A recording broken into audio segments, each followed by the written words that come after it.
Bonjour mes chers amis Lion, ascendant et lune en Lion. C'est avec grand plaisir que je vous retrouve. Donc sachez que c'est pour tout le monde, hein, pour tous les lions, ceux qui ont même la Vénus pour l'amour. On va regarder ça globalement, ce qui va se passer. Donc avec un tirage sur 3 cartes de Lenormand. Ensuite, une petite coupe pour voir l'ambiance. Et puis 3 informations ici pour vous et une relation sentimentale aussi, avec les sentiments. Mais c'est vrai que là, il peut me parler de quelque chose de principalement lié au cœur, parce que je vois quand même l'engagement, l'anneau.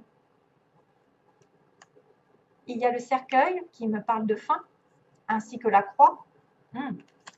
Alors, fin d'un contrat, fin de quelque chose qui est douloureux parce qu'on a des nuages. Mes chers amis Lions, le mois de mars, ça va pas être un petit peu, ouais, il va peut-être vous demander un changement, quelque chose à faire. Vous allez faire une croix sur une relation, sur un contrat, sur quelque chose qui est scellé. Peut-être qu'effectivement, vous voulez, vous êtes croyant, vous priez pour un mariage, vous priez pour vous associer, vous priez peut-être, mais en même temps, j'ai envie de dire que la croix, normalement, c'est quelque chose de douloureux. C'est une personne qui est triste, triste parce qu'elle doit faire un sacrifice. Elle doit se sacrifier. Elle doit faire une croix sur son couple, sur une association, sur une collaboration, sur un engagement, sur une signature, sur un achat, sur quelque chose d'important. Hein, parce que voilà, l'anneau, c'est quand même important, c'est un signe fort d'engagement. Donc là, il y a de la tristesse, il y a du sacrifice à faire pendant ce mois. À vous de voir. Ah, c'est peut-être pas le bon moment. Comment vous dire? C'est peut-être pas le bon moment de faire des plans sur la comète. Il y a des choses qui vont se passer parce que déjà, déjà dès le départ, j'ai en fait les nuages qui sont effectivement, on voit une tasse de thé ici avec des petits nuages qui passent. Bon, la tasse de thé, c'est un peu réconfortant, c'est la routine, c'est-à-dire, voilà, tout se passe bien. Vous êtes dans la routine, vous prenez votre petit café à la maison, vous êtes au chaud, en sécurité, et tout d'un coup, il y a des nuages qui arrivent. C'est-à-dire, vous n'avez peut-être pas prévu qu'il y avait une espèce de flou qui allait arriver dans cette relation, dans cette situation. On manque de clairvoyance, on manque de clarté, on est omnibilé peut-être par quelque chose, une obsession pour quelqu'un, et qu'on ne voit pas l'ensemble de la situation dans sa globalité. On ne voit pas la réelle personne, on ne voit pas la réelle situation. Donc pour l'instant, ce n'est pas bon pour aller de l'avant. Parce que quand on a des nuages, c'est qu'on est assombri. Il y a une image réconfortante de sécurité, mais en même temps, ça ne prévient pas, quelque chose arrive et vous met dans la confusion totale, dans l'incertitude, dans les doutes. Ça peut vous surprendre d'une certaine manière, parce que vous étiez en train de rêver à quelque chose qui n'arrive pas d'un coup, qui n'arrive pas à finalement, qui ne va pas aboutir. Peut-être qu'effectivement, vous pensiez vous engager, mais que là, tout d'un coup, vous allez dire non, c'est pas possible. Il y a quelque chose qui ne marche pas. Je suis obligée de faire ce sacrifice. C'est quelque chose qui vous tient à cœur.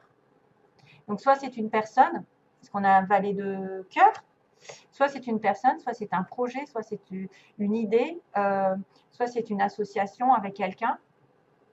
Et tout d'un coup, on sème le trouble en fait. Il y a quelque chose que vous n'aviez pas prévu, qui n'est pas agréable du tout, qui passe dans votre vie. Ça ne vous avertit pas, mais ça n'est que passager. Attention. Vous étiez peut-être dans la rêverie, peut-être dans la confusion. Ça ne va que être passager et ça va changer. Ça va changer. Alors, est-ce que c'est une relation amoureuse qui arrive et, elle va peut-être aussi peut-être vous demander de vous retirer un certain temps parce que le cercueil ici, on voit quelqu'un qui est dans une boîte de sardines dans ce tarot. Donc, un moment de recueil, de recul pour faire le point, pour vous retirer des problèmes ici qui sont là, qui sont que passagers d'ailleurs. Éloignez-vous, mais en même temps, restez ancré. Ne vous éloignez pas dans les pensées. N'imaginez pas le pire. C'est juste rester alerte, aware, alerte aux signaux qu'on vous envoie. Sur une relation amoureuse, sur une relation, sur quelqu'un que vous aimez, il y a des problèmes passagers. Il va falloir les résoudre, soit en s'éloignant, soit en mettant un terme à quelque chose ou à une situation, parce qu'on a le cercueil, c'est quelque chose qui doit se terminer, s'achever. C'est la fin de, on doit quitter, on doit partir.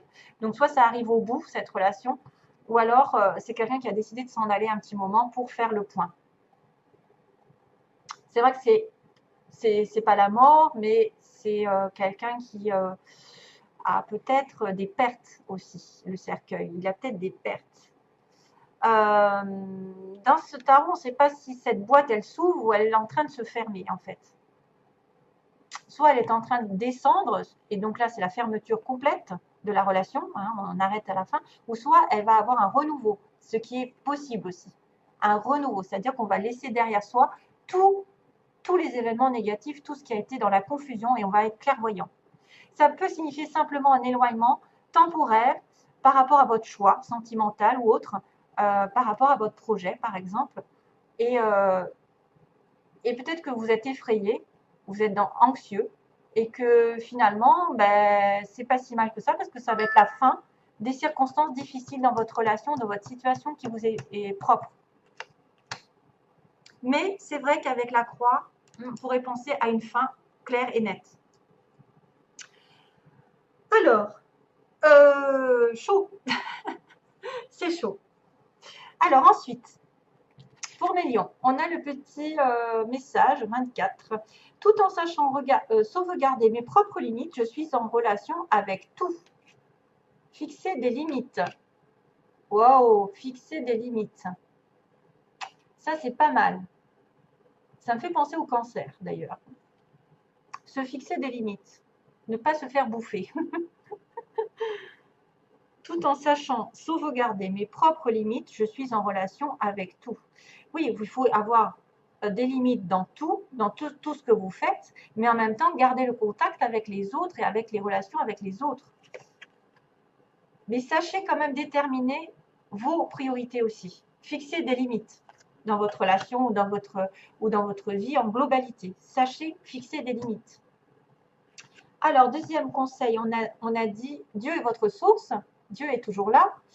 Alors, tout ce dont vous avez besoin est fourni par la source infinie de Dieu et votre foi ouvre la porte qui vous permet de recevoir. Donc, c'est vrai qu'il y a une notion de croyance ici, de foi avec la carte de la croix.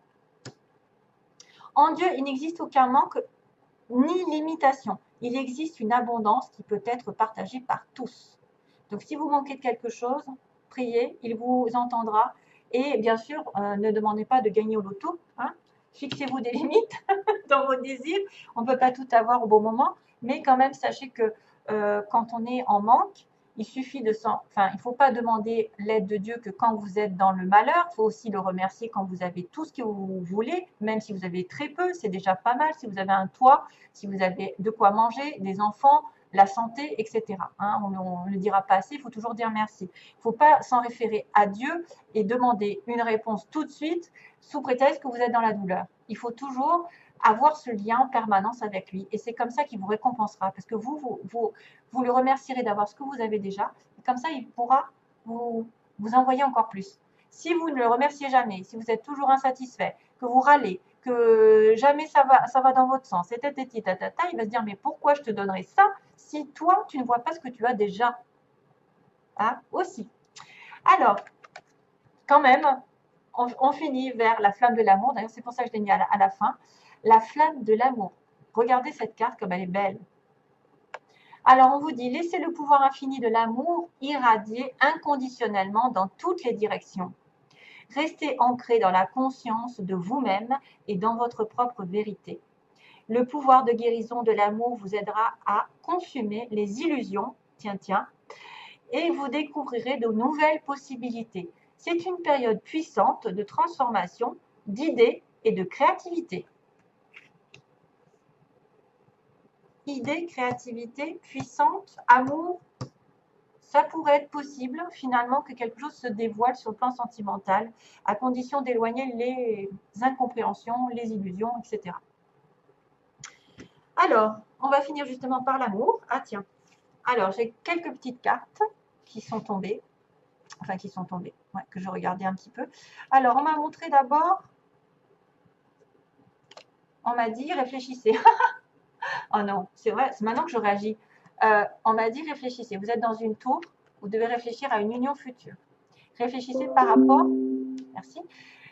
Réfléchissez par rapport à une union, alors dans laquelle vous êtes ou une future union. Mais il y a un moment quand même de solitude. Un petit peu ça. J'ai l'impression de voir ça. Réfléchissez. Le consultant, monsieur consultant, probablement vous, à million, ou votre partenaire, celui que vous avez en tête, est blessé.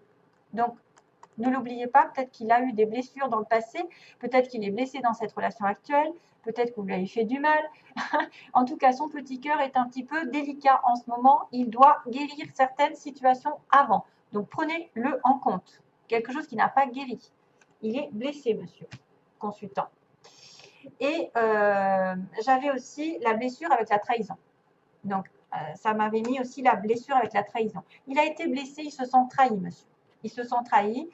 Peut-être que c'est lui, peut-être que c'est vous, mais en tout cas, il y a une trahison et une blessure qui apparaît dans cette relation. Et puis, j'ai aussi tiré le labyrinthe avec le visuel, comme si c'était compliqué de vous voir. C'était compliqué d'avoir des visus, peut-être de vous voir face à face, de discuter. Peut-être que vous allez le voir, mais vous allez vous sentir bloqué par rapport à cette relation. Hein.